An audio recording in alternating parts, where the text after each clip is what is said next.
Всем привет! Это канал Scale Journal, и сегодня в рубрике обзор модель от фирмы Трампетер, российский танк Т-72Б с реактивной броней «Контакт» в 35 масштабе. Релиз модели был в декабре 2014 года. Набор состоит из более чем 1300 деталей. Длина модели составляет 289 мм, ширина 108 мм. На самой коробке изображен красивый бокс-арт. На торцах дана краткая историческая справка на английском языке, варианты камуфляжа.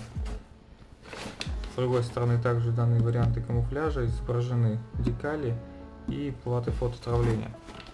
Давайте теперь посмотрим, что внутри коробки. И начнем рассмотрение с инструкции, которая выполнена в виде удобной книжки. В ней 24 страницы, в которой подробно описаны каждый этап сборки.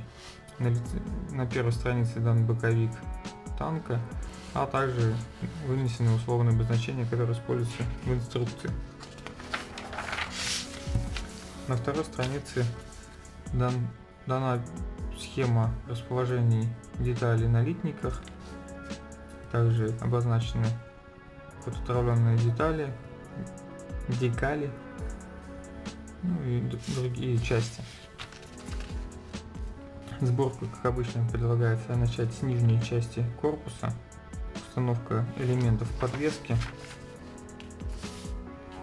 сборка катков, ленивца и ведущей звездочки с последующей установкой на корпус.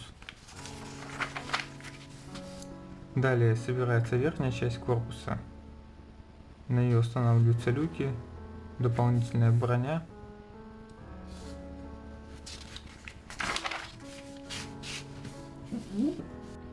далее устанавливаются световые приборы и переходит сборка к задней части, в которой устанавливаются сетки МТО, которые выполнены из фототравленных деталей, также крепление для дополнительных баков, установка бревна и сборка половинок корпуса. Далее устанавливаются все детали на бортовые экраны, а также дополнительная броня. И надгусеничные полки собираются. После этого все собирается вместе. Собираются наборные траки, устанавливаются на катки и ставятся на место надгусеничные полки вместе с экранами.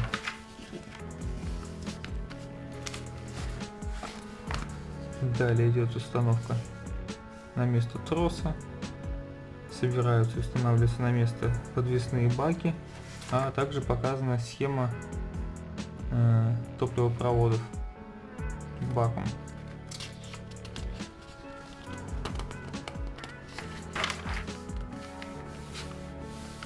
Ближе к финалу сборки идет сборка башни из двух половинок, установка маски орудия и нанесение динамической защиты по всей поверхности башни. В самом конце устанавливаются все приборы, люки,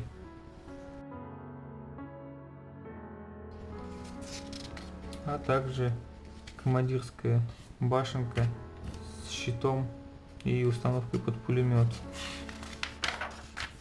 Но в конце уже идет сборка пулеметной установки, орудия танка и устанавливаются на место.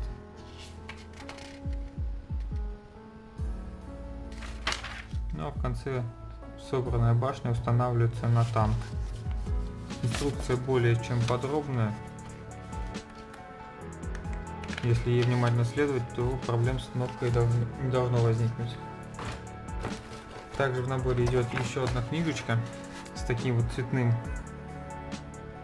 изображением, внутри которой у нас дано много цветных изображений с вариантами окраски, с вариантами цветов используемых. Это вариант армии Нагорного Карабаха, также армия Нагорного Карабаха, Марокканская армия, армия Украины, батальон Днепр, просто украинская армия. Это уже тоже украинский конфликт, только ДНР и ЛНР. Два варианта. Конфликт Грузии, Южной Осетии. И также здесь два варианта украинских и российский камуфляж. Очень здорово, что в комплекте идет цветная брошюра с различными вариантами окраски. Это значительно облегчит вариант выбора прототипа. С инструкциями все. Теперь можно перейти к рассмотрению литников. И первым делом на рассмотрение будет ванна корпуса. Кстати, в этом же пакетике шел резиновая трубка, из которой будут имитироваться топливопроводы, проволока, пока я назначение ее не понял, и пластиковые вставки для установки катков на ходовую. Сама ванна корпуса. Литье великолепного качества. Дана полная детализация днища.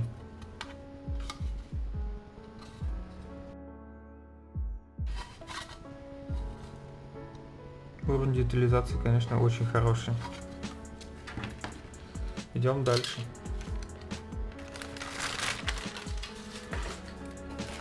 Дальше у нас идет верхняя половинка башни.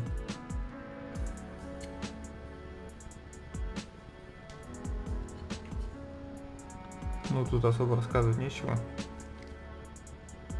Литье хорошее, но здесь практически вся площадь будет покрыта еще дополнительной броней, различными приборами, люками, и самой основы башни будет не видно практически. Далее у нас даны целых 3 варианта маски орудия. Чем они отличаются между собой, я пока не разобрался, но их тут дано 3. И какой-то то ли резина, то ли смола, не знаю, материал. Также дано из этого же материала бревно. Такое достаточно спорное решение. Лучше бы, наверное, оно в пластике было. Вот. И еще какие-то 2 дополнительных элемента. Маски орудия проработаны очень детально, но визуально они практически не отличаются. Ну а теперь переходим непосредственно к самим литникам. Это у нас идут надгусеничные полки, нижняя часть башни, лючки, приборы наблюдения и другие детали. Все отлито очень чисто, никакого облоя, утяжен.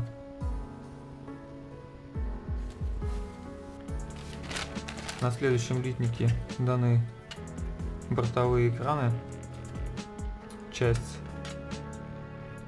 дополнительной защиты и верхняя часть корпуса. Здесь хорошо видны следы, куда нужно устанавливать будет дополнительную защиту, также и на бортовых экранах. И, что примечательно, дана проводка для фар, что тоже очень хорошо.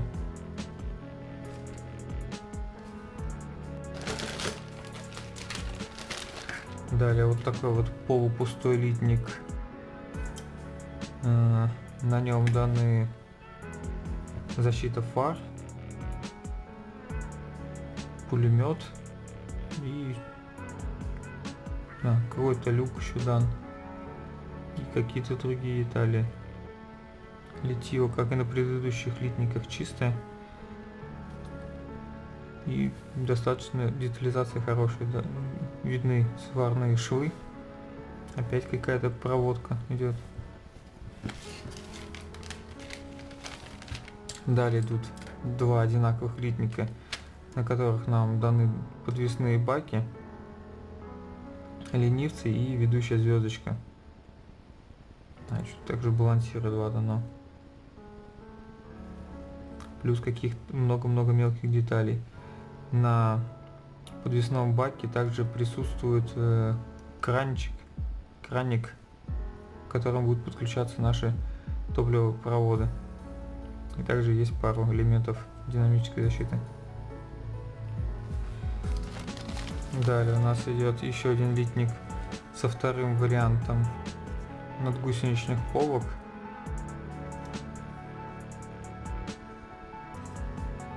Какие-то ящики.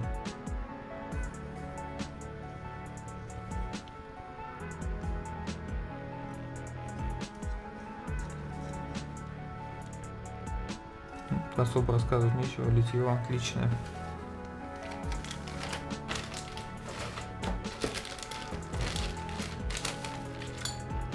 Следующий литник — это коробы для надгусеничных полок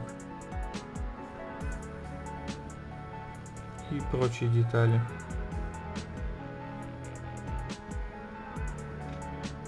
Все пролито очень качественно, каждый замочек, стяжки.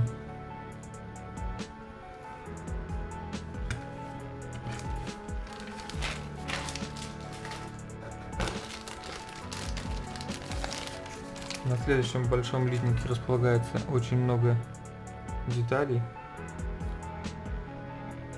Их предназначение, честно говоря, я даже не знаю. Какие-то ящики. Это, по всей видимости, установка под пулемет. Части люков.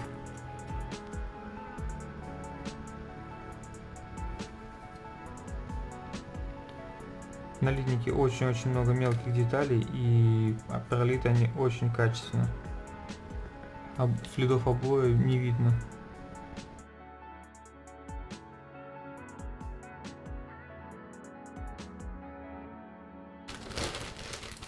На следующем литнике у нас опять же дан второй вариант бортовых экранов. То есть у нас уже идет в комплекте и два варианта надгусеничных полок и два варианта боковых экранов.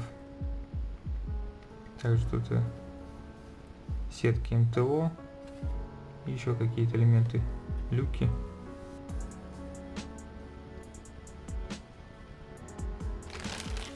Далее два одинаковых литника, на которых располагаются катки, еще ленивцы и еще раз ведущая звездочка. Уже на одном из литников у нас были ленивцы и звездочки. Также дымовые шашки, балансиры и прочие элементы подвески. На катках очень хорошо пролиты резиновые бандажи. На них даже есть маркировка.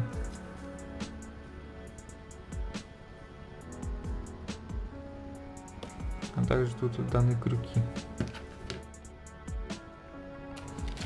Так, на следующем литнике у нас дано орудие танка, но выполнено из двух половинок.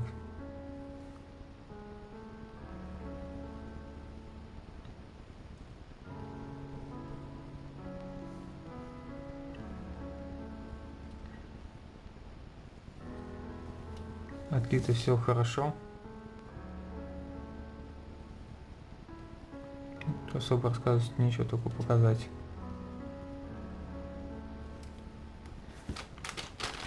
Далее идет 4 одинаковых литника, на которых расположена вторая версия катков.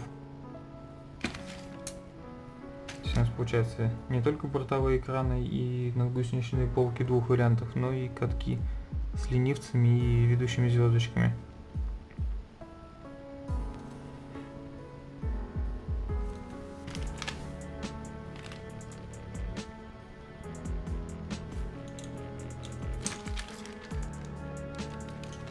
Получается, после сборки этого набора останется очень много дополнительных частей для будущих каких-то модификаций, возможных строек.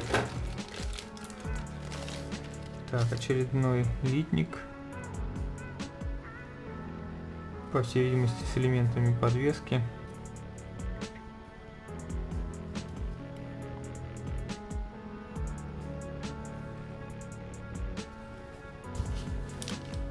И далее 4 одинаковых литников с дополнительной защитой, которая покрывает практически всю верхнюю плоскость танка.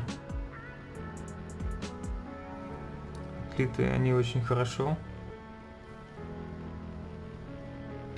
Здесь элементы нескольких видов: наклонные, спаренные и одиночные. Также, по всей видимости, какие-то крепления к ним. Далее идет 7 литников с наборными гусеницами. На гусеницах идет маркировка Т-62, видимо, используются те же самые гусеницы. Отлиты они хорошо. Отсутствуют следы толкателей на внутренней стороне, как бывает у других производителей, и всего 3 питателя, которые подходят, которые нужно будет зачистить. Таких литников у нас 7 штук, как я уже сказал.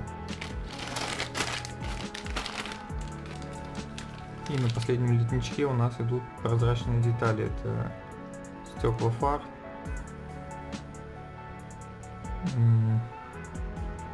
это, видимо, триплексы для наблюдения и еще какие-то детали прозрачные. Итак, в наборе также идет целых 3 платы фототравления.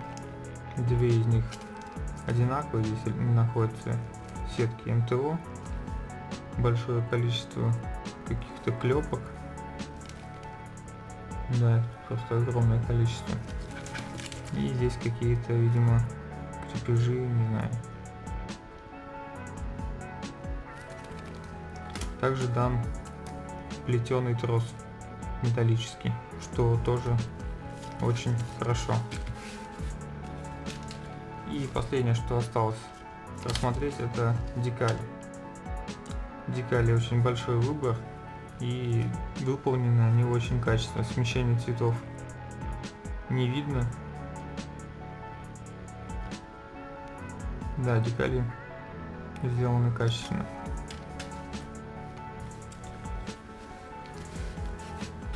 В заключение обзора хочу сказать, что набор весьма интересен.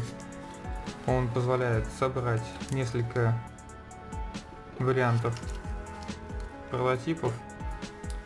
Отличная цветная книжечка, в которой даны, по-моему, 7 вариантов камуфляжа для различных стран, конфликтов. И, конечно же, огромное количество деталей, которое позволяет собрать очень красивую модель. На этом все. Спасибо за просмотр. Напоминаю, на следующей неделе будет обзор итальянского основного танка С1. Всем спасибо. Пока.